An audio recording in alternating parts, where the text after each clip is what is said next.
So, Brian, I have a joke for you. Okay, Mark. Why can't whales use Salesforce? Whale. I just don't know, Mark. Well, think about it, Brian. It's a whale. It's got flippers. They're too big for the keyboard. How would it even do sales? It couldn't even hit. All right, I'm going to save. go back, Mark. You remember last episode's joke? What's the actual punchline here? The punchline is that there is no punchline. It's irony. Our last joke didn't have a punchline either. And you said it just wasn't funny. Yeah, but this is different. This is different, Brian. This is different, okay? This joke came from Mark Ross. We'll feel sorry for him. Everyone give him a laugh. Ha ha ha ha!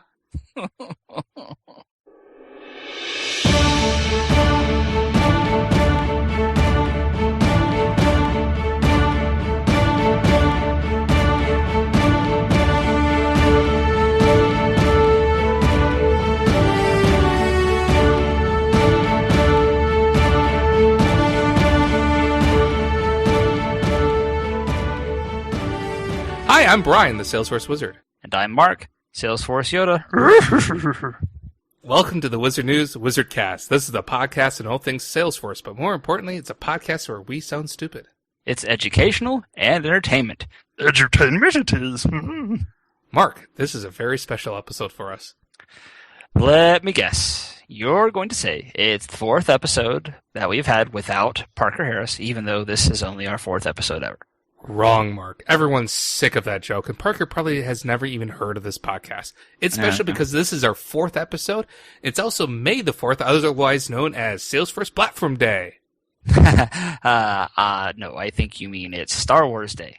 No, it's Salesforce Platform Day. May the Force be with you, Mark.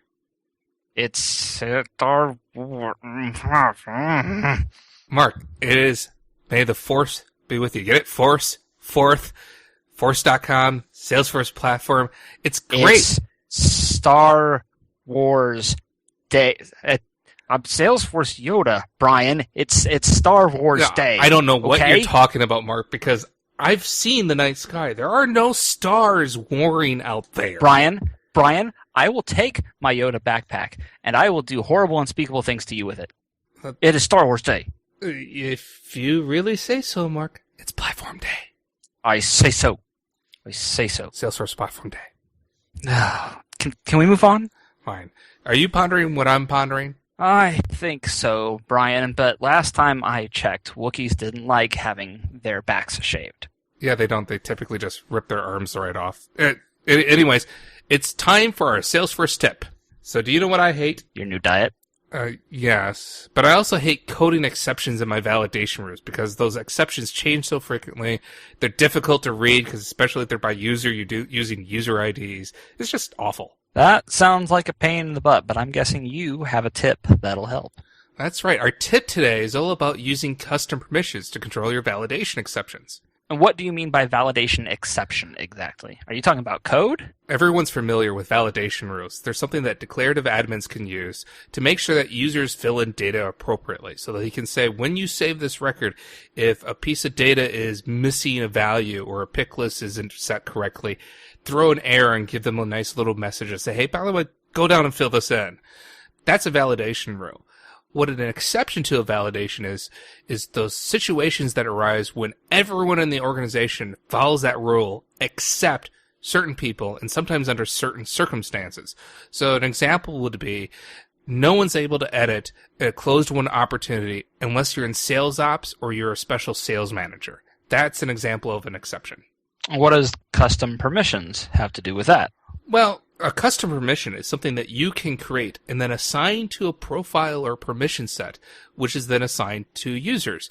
And when you write your validation rule, you can say, in this validation rule, this is applied to everyone unless this custom permission has been applied to the user who is saving the record. How do you make a custom permission? Where do you make it? Oh, I don't know about you, Mark, but I make them in Salesforce. Is it an object? Is it a field? Is it a custom setting? What is it? Well, Mark, it's in the setup menu. You can find it under the build menu and then this develop sub menu, but you don't really need to do that. Use the quick find. It's in the upper left-hand corner. You can type in either the word custom or permissions, and Salesforce will automatically filter it down so you can just see the custom permissions item. When you click that, it gives you an interface that looks very similar to starting a new custom object, but it's very simple. You really only need 2 things, but I'm going to say you have to have 3 things, and that is the label, the name, basically the API name, no spaces, special characters, or whatever, just like the objects, and then a description field. And that's it. You really don't need to add anything else. I've never even heard of this custom permissions thing. Really? Quite honestly, custom permissions are amazing because once you have your custom permissions set up, when you're writing your validation rule, if you insert a formula, you just hit the little insert button, it'll show up on the left-hand side. It'll actually give you the name of the custom permissions in there, and then you insert it like you're doing a new field. So it'll be something like permission ignore underscore, and then your name of your custom permission, something like that. And so it will either return true or false. It will return true if the current user has that, either on the profile that they have or custom, either on the profile that they have or permission set that they have, and it will return true. Otherwise, it will turn false. So you can do things that say, if this custom permission is true, ignore the rule. The whole validation rule should just return false and not fire the validation. Otherwise, if it meets this other criteria, fire the rule, meaning the validation is true, and then the user would be presented with this nice error. Well, this sounds a lot like custom settings.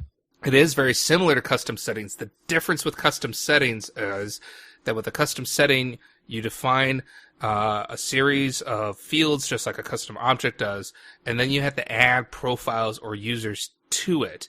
This is kind of like the other way around, and it's a little bit more simplified because you really are just saying, I have this thing that I'm calling in the custom permission, let's call it opportunity 1 exception, and then you can assign that to a permission set or to a profile. It's a little bit cleaner in the way that it's being used. Custom settings still have their place. There's a great purpose for them, especially if you're going to have a whole bunch of different rules that might apply to the same object. It's kind of nice to condense them. But otherwise, it's kind of nice to have it so you can use permission sets instead of just profiles of direct users. Because with the permission set, it's really easy to see who are all the users that are assigned that particular permission set, and you can move it around very easily. So, Mark, you come to me and you say, I just need this exception just for this next hour. I just have to go to your user, add the permission set, and when you're done, remove the permission set. It's a pretty nice way to doing it. Permission sets are pretty darn good. So we'll put a link in our show notes available at thewizardnews.com that will walk through an example of how to use a permission set. Wait, Brian, I'm looking at this link that you sent. Isn't this one of your blog posts? I thought you said self-promotion was frowned upon. This is what happens when we run out of submissions. Okay. So if we have a Salesforce tip or perhaps a great blog post you'll like us to share, send it to WizardCast at thewizardnews.com. Or go to thewizardnews.com and click Contact WizardCast. Well, now it's time for our Salesforce video of the undetermined amount of time until the next one. So, Mark, I know you're like me. We're happily married. Yes, Brian, happily married, and I'm not saying that because she's right here in the room with me. Hi, Mrs. Yoda. So, do you remember what it's like when we were dating? All the difficulty in keeping all the girlfriends straight without confusing them together. You have to constantly pay attention to who's going on what date, sometimes multiple in a night. And God forbid you got them mixed up because one will get upset about the other and horrified if you actually bring 2 to the same location. Brian? What? Brian, I didn't date like that. Oh.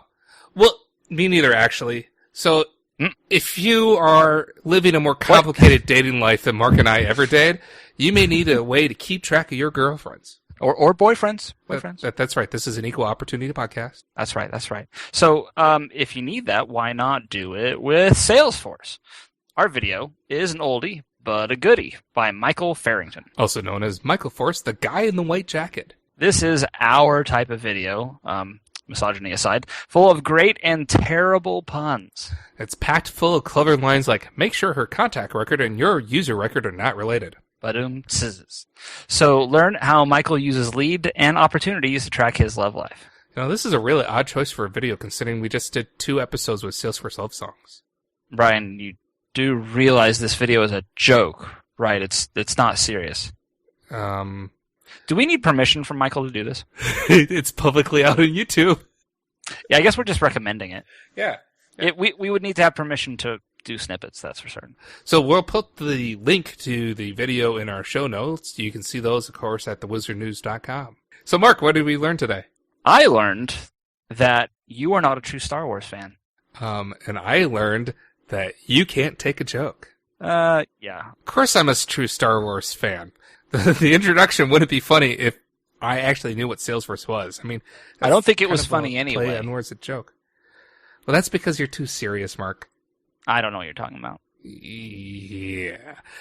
So anyways, what I learned is the fact that apparently jokes don't need to have punchlines, and apparently they are still funny. I will give you a punchline. Violence, Mark. This is a G-rated show.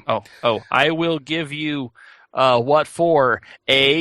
Bring those fisticuffs. Okay, now I'm done. Okay.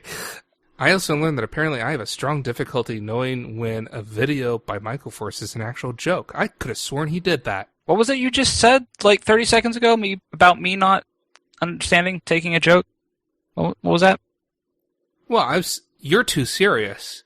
Right. I'm just not clever enough to pick up on when things are jokes. I assume that people are honest and not upfront. clever. Not clever. Okay. Yeah. I'm going to remember that. We've worked together long enough, Mark. Mm-hmm. You should absolutely know when I'm, pulling your leg. As opposed to just being dense. I don't know what you're talking about. WizardCast is produced by Brian Kwong and Mark Ross, directed by Brian Kwong and Mark Ross, technical administration by Brian Kwong and Mark Ross, script writing by Brian Kwong and Mark Ross, audio editing by Brian Kwong and Mark Ross, website maintenance by Brian Kwong and Mark Ross, Purple People Eater Feeder by Brian Kwong and Mark Ross. Our intern this episode was Analytics. Send us your interview suggestions, jokes, videos, and tips to WizardCast at thewizardnews.com or head over to thewizardnews.com and click Contact WizardCast. Don't forget to subscribe to the WizardCast and receive our next episode automagically. You can also rate and review us on iTunes. Or just leave us a comment on our page. Seriously, folks, we love to hear from you guys. We want to hear from you. Leave us a comment. Send us emails. Yes. We know you're out there. All three of you. Once again, I'm Brian. And I'm Mark. Thanks for listening.